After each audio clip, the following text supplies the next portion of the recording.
Bismillahirrahmanirrahim. Assalamu alaikum dear students. Welcome to English class after a short gap.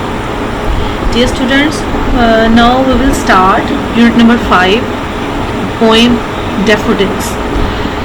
Before reading the poem Daffodils,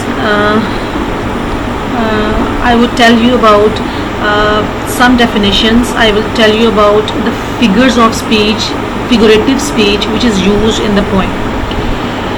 So first term is simile.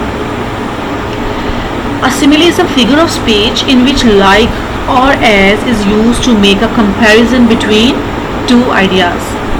Figurative language है simile, तशबीह जिसे आप कहते हो, जिसमें हम क्या use करते हैं, like और as यूज़ करते हैं to make a comparison between two ideas. Two ideas में जो है वो उनके दरमियान जो comparison है उसको हम शो करने के लिए like और as को यूज़ करते हैं. That are basically dissimilar.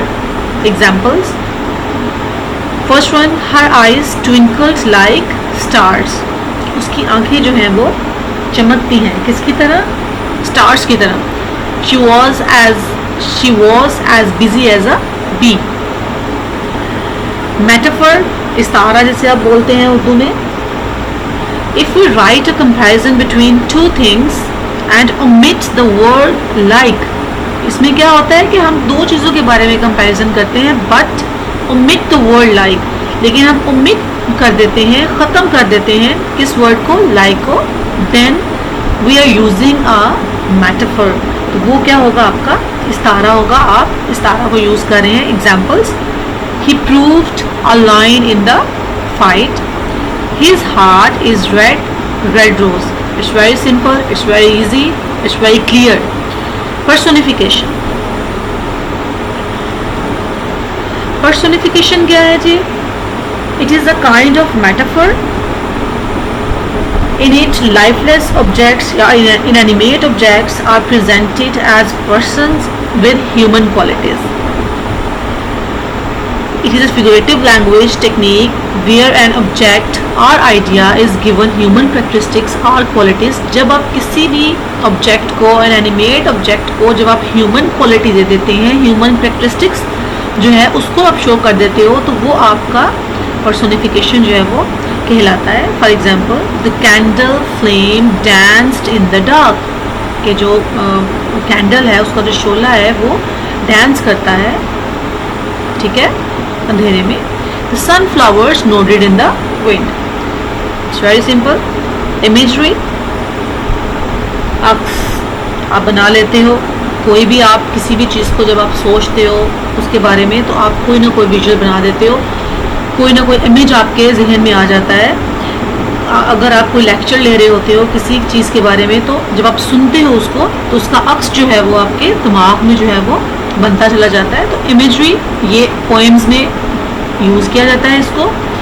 Imagery is the construction of details used to create mental images in the mind of the reader through the visual sense as well as the senses of touch, smell, taste and sound. Examples of imagery. Visual, huge trees in the thick and dark forest. Auditory, the rustling of leaves. Smell, scent of apples. Taste, sweet and juicy oranges. Touch, rugged and rough path. Students, these are the terms which is very important for the poem. इसको आप figurative language बोलते हो, figures of speech बोलते हो. इसके बारे में आपको पता होना चाहिए. इस तमाम जो डेफिनेशंस हैं इसको आप लर्न करें, इनकी एग्जांपल्स देखें. अब हम इसके बाद जो है वो डैफोडिल्स जो है उसको स्टार्ट करेंगे. डैफोडिल्स को स्टार्ट करने से पहले हम विलियम वर्ड्सवर्थ के बारे में पढ़ते हैं कि विलियम वर्ड्सवर्थ जो है अपनी पोइट्री में उसके थीम्स क्या हैं, वो किस चीज़ के बारे में पोइट्री करता है, तो हम उसके बारे में जानते हैं. विलियम वर्ड्सवर्थ जो है वो उसे पोएट ऑफ नेचर कहा जाता है. Nature in all its forms was important to Wordsworth, but he rarely used simple description. He uses his poetry to look at the relationship between nature and the human life. ये अपने poetry में nature के साथ साथ relationship जो है उसको बहुत ज़्यादा इम्पोर्टेंट देता है. And explore the belief that emotional and the nature can have an impact on our emotional and spiritual lives.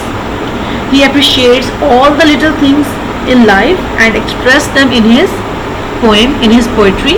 कि जितनी भी लाइफ में छोटी छोटी चीज़ें जो हैं वो होती हैं, तो वर्ड्सवर्थ जो है उसको बहुत ज़्यादा इम्पोर्टेंस देता है और उसको अपनी पोइट्री में जो है वो लेकर आता है. मजीद वर्ड्सवर्थ क्या करता है कि Wordsworth was not living and working in isolation. वो तन्हाई में जो है वो काम करने को पसंद नहीं करता है. His friend and family were an important source of support and inspiration. उसके नज़दीक जो फैमिली मेम्बर्स हैं या उसका कोई भी रिलेशनशिप जो है रिलेशन है किसी के साथ भी, उसके फ्रेंड्स हो गए, उसके पेरेंट्स हैं, उसके सिबलिंग्स हैं, तो उनके साथ जो है वो अपनी पोइट्री में जो है वो उसका यूज़ करता है, इजहार करता है.